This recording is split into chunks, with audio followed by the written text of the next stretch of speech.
Good afternoon sir. నా పేరు కే నీలిమ. నేను ఎంపీసీ సెకండ్ ఇయర్ చదువుతున్నాను సార్. మా కాలేజ్లో పెయింటింగ్ చాలా సరిగ్గా లేదు సార్. అది పెయింటింగ్ వేయించాలని కోరుకుంటున్నాం సార్.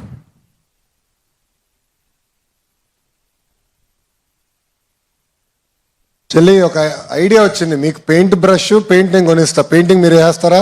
వేస్తాం సార్.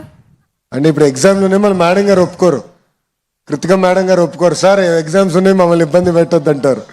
తప్పనిసరిగా పెయింటింగ్ చేయాలి. నాకు ఐడియా ఉంది. మొత్తం ఇక్కడనే కాదు, ప్రభుత్వ ఇన్ఫ్రాస్ట్రక్చర్ కూడా ఒక షెడ్యూల్ ప్రకారం రంగులు వేయాలి, మెయింటైన్ చేయాలనేది గతంలో పిఆర్ఆర్డి మంత్రిగా ఉన్నప్పుడు నేను ఒక టేబుల్ తీసుకొచ్చాను. మళ్ళీ అది వదిలేశారు. We'll restarted. తప్పనిసరిగా మన జూనియర్ కళాశాలని పెయింటింగ్ కూడా పెయింట్సే కాదు, మిగతా ఇన్ఫ్రాస్ట్రక్చర్ ఫస్ట్ పూర్తి చేసి తర్వాత పెయింట్ చేసే బాధ్యత నేను తీసుకుంటాను. ఈ 3 నెలలు ఐ విల్ నాట్ టచ్.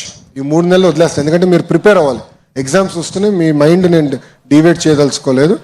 మీరు ఎప్పుడైతే హాలిడేస్కి వెళ్తారో ఇమీడియట్గా అడిషనల్ క్లాస్ రూమ్స్ పూర్తి చేసి పెయింటింగ్ చేసే బాధ్యత నేను తీసుకుంటాను. సో సెకండ్ ఇయర్స్ అవకాశం రాదు, కానీ ఫస్ట్ ఇయర్స్ గ్యారంటీగా న్యూ జూనియర్ కాలేజ్ చూస్తారు. Thank you. గౌరవైన ముఖ్యమంత్రి వర్యులు గారికి నా యొక్క నమస్కారం. మంత్రి నేను ముఖ్యమంత్రి నేను కాదురా స్వామి, నేను మంత్రిని. సో నా ఉన్న ఉద్యోగం పీకిస్తావు. చెప్పు నాన్న. సార్ నా పేరు షణ్ముఖ్. నేను ఇంటర్మీడియట్ బైపీసీ చదువుతున్నాను సార్. సార్ మీకు నేను తెలియజేయమన్నది ఏమనగా, మీరు చెప్పిన ఇన్ఫ్రాస్ట్రక్చర్లోనే మాకు కాంపౌండ్ వాల్ కొన్ని సంవత్సరాల నుండి లేకపోవడం వలన మా యొక్క విద్యార్థులు అనేక సమస్యలతో ఇబ్బంది పడుతున్నారు సార్.